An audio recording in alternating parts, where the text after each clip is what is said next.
আসসালামু আলাইকুম ও রহমতুল্লাহি ও বারাকাতু। আমরা জানি যে সব কিছুই মহান আল্লাহ তাআলা সৃষ্টি করেছেন। যখন কিছুই ছিল না, মহান আল্লাহ তাআলা তখনও ছিলেন। কিন্তু একটি প্রশ্ন, যখন কিছুই ছিল না তখন আল্লাহ তাআলা ছিলেন কোথায়?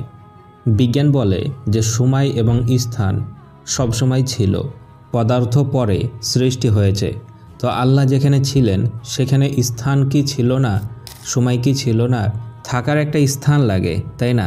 তাই যদি আল্লাহ থাকার সময় দ্বিতীয় কোনো স্থান থাকে তাহলে আল্লাহ সর্বপ্রথম, এটা তো বলা যাবে না। কারণ আল্লাহ তাআলা যখন ছিলেন তখন স্থান ছিল, সময়ও ছিল। তো এটার ব্যাখ্যা কিভাবে সম্ভব হতে পারে যে আল্লাহ তাআলা ছিলেন তখন কিছুই ছিল না, শুধু মহান আল্লাহ তাআলা ছিলেন? খুবই জটিল এবং অত্যন্ত গুরুত্বপূর্ণ একটি প্রশ্নের উত্তর আজকে আপনি জানতে চলেছেন। তাই কেউ ভিডিওটি মিস করবেন না, সম্পূর্ণ দেখার চেষ্টা করবেন। মহান আল্লাহ তাআলা তিনি সর্বপ্রথম, তিনি যখন ছিলেন তখন কিছুই ছিল না। এই সম্পর্কে কোরআনের মধ্যে মহান আল্লাহ তাআলা নিজেই বলে দিয়েছেন, হুয়াল আউয়ালু ওয়াল আখিরু ওয়াল যাহিরু ওয়াল বাতিন ওয়া হুয়া বিকুল্লি শাইইন আলিম। তিনিই প্রথম, তিনি শেষ, তিনি প্রকাশিত এবং তিনি গুপ্ত, তিনি সমস্ত বিষয়ের জ্ঞান রাখেন। এখানে প্রথমে যে শব্দটি আল্লাহ তাআলা বলেছেন হুয়াল আউয়ালু, তার মানে হচ্ছে তিনিই প্রথম, তার আগে কিছুই ছিল না। যেমন আমরা এখন জানি যে মহান আল্লাহ তাআলা আরশে সমাসীন, তিনি আরশে রয়েছেন। এই সম্পর্কে তিনি বলে দিয়েছেন আর রহমানু আলাল আরশিস তাওয়া, দয়াময় আল্লাহ আরশের ওপর সমাসীন। এখন মহান আল্লাহ তাআলা আরশে সমাসীন, তবে কিভাবে আছেন তা আমরা জানি না। তো এই আরশ কোনো এক সময় ছিল না, মহান আল্লাহ তাআলা সেই আরশকে বানিয়েছেন। এখন তিনি আরশে সমাসীন, আরশে রয়েছেন বলা যায়। তো এখন কথা হচ্ছে, যখন আরশ ছিল না তখন তিনি ছিলেন কোথায়? মহান আল্লাহ তাআলা সর্বপ্রথম, তখন আর কিছুই ছিল না, কোনো স্থান ছিল না, কোনো সময় ছিল না। এটা বুঝতে হলে আমাদেরকে বুঝতে হবে যে নাথিং পয়েন্ট আসলে কি। বিজ্ঞানের ভাষায় কিছুই নয়, সেই জিনিসের নাম হচ্ছে অন্ধকার। তার মানে অন্ধকার এমন একটি জিনিস যেটা কোনো জিনিসই নয়। এটা বুঝতে হলে আমরা সব কিছু দেখি কিভাবে, এটা বুঝতে হবে। এ সম্পর্কে আমার আলোচনা আছে। আসলে আমাদের চোখে যে আলো এসে পড়ে, এটা আসলে মহাবিশ্বে থাকা বিশাল একটি ইলেকট্রোম্যাগনেটিক রেডিয়েশনের ক্ষুদ্রতম অংশ। এই ইলেকট্রোম্যাগনেটিক রেডিয়েশনের অনেক ধরনের আলো আছে। এই ইলেকট্রোম্যাগনেটিক রেডিয়েশন খুবই মারাত্মক হতে পারে, আবার কোমলও হতে পারে। এই জিনিসটা একটা নির্দিষ্ট ওয়েভ বা ঢেউর মতো চলে।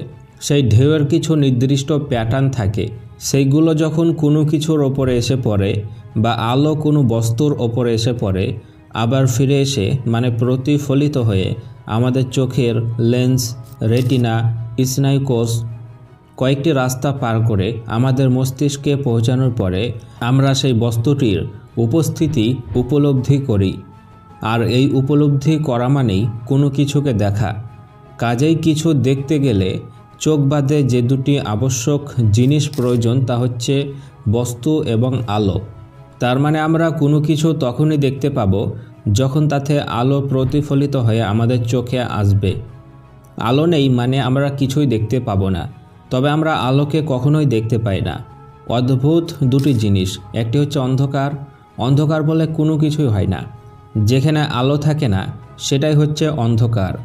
সেই স্থানকে আমরা অন্ধকার বলি। কিন্তু অন্ধকার কোনো জিনিস নয়, অন্ধকার হচ্ছে নাথিং পয়েন্ট। আবার আমরা আলোকে দেখতে পাই না। আলো কোনো জিনিসের ওপরে এসে পড়ে, তারপরে সেই আলো আমাদের চোখে এসে পড়ে, দিয়ে সেটা ব্রেনে যায়, তখন আমরা কোনো কিছুকে দেখতে পাই। তাই ফিজিক্সের ভাষায় অন্ধকার বলে কোনো কিছু হয় না, যেখানে আলো থাকে না সেটাই হচ্ছে অন্ধকার। আশা রাখি আপনারা কিছুটা বুঝতে পেরেছেন যে মহান আল্লাহ তাআলা যখন ছিলেন তখন কিছুই ছিল না, তার মানে সব কিছুই ছিল অন্ধকার। আর অন্ধকার বলে যখন কোনো কিছুই হয় না, অন্ধকার কোনো জিনিস নয়, সেটা কোনো সৃষ্টি নয়, তাহলে বোঝা যাচ্ছে যে মহান আল্লাহ তাআলা প্রথম থেকে আছেন যখন কিছুই ছিল না, ছিল শুধু অন্ধকার।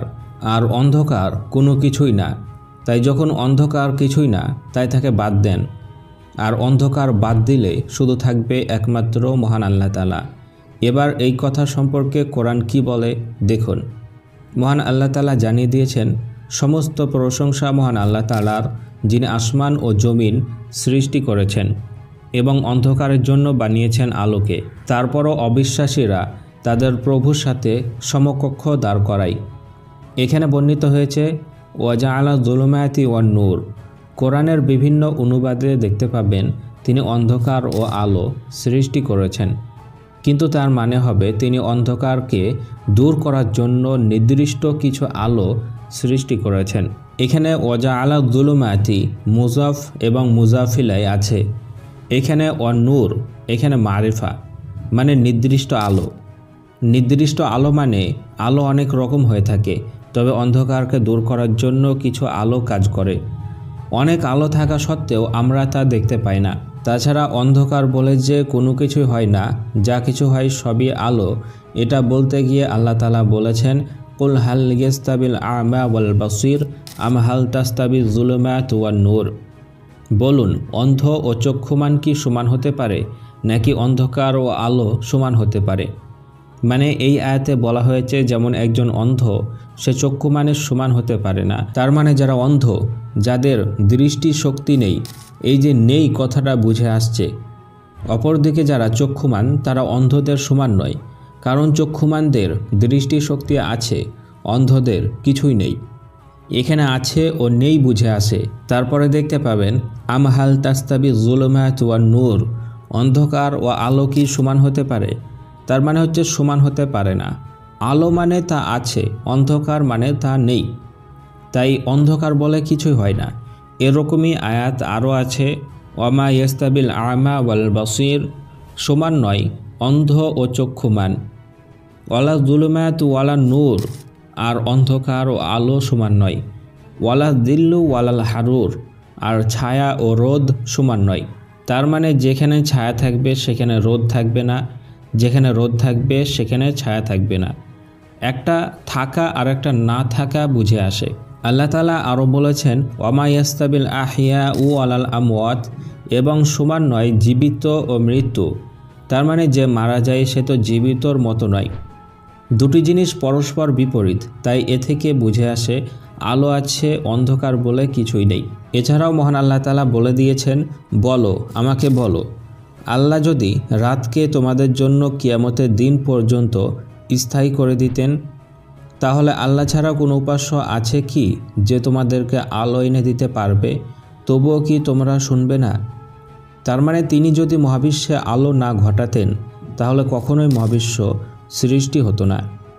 তাই তো নাস্তিকরা বলে মহাবিশ্ব এমনি এমনি সৃষ্টি হয়েছে, কিন্তু অন্ধকার থেকে কোনো কিছুই সৃষ্টি হতে পারে না। তার প্রমাণ এই আয়াত।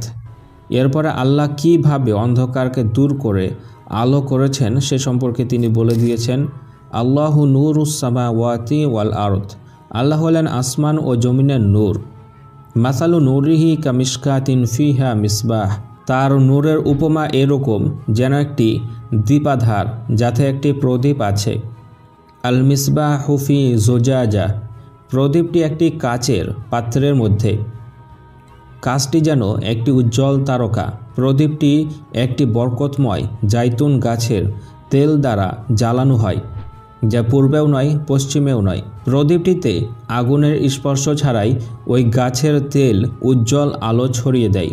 নূরুন আলা নূর, নূরের ওপর নূর। আল্লাহ যাকে চান তার নূরের পথ দেখান। তিনি মানুষের জন্য নানা রকম উপমা পেশ করে থাকেন। আল্লাহ সব কিছুই ভালোভাবে জানেন। এই আয়াতের অনেক সুন্দর বৈজ্ঞানিক ব্যাখ্যা আছে। অনেকে বলেন যে এই আয়াতে আল্লাহ তাআলা রহস্য লুকায়িত আছে, আল্লাহ কি তার গোপন তথ্য লুকায়িত আছে। তবে যদি আপনারা চান তাহলে এই আয়াতের ব্যাখ্যা করে জানাতে পারি। এরপরে মহান আল্লাহ তাআলা আলো সৃষ্টি করে অন্ধকারকে দূর করেছেন কিভাবে সে সম্পর্কে তিনি বলে দিয়েছেন তিনি শূন্য থেকে আসমানসমূহ ও জমিন বানিয়েছেন, আর যখন তিনি কোনো কিছু বানানোর সিদ্ধান্ত নেন তখন কেবল বলেন হও, ফলে তা হয়ে যায়।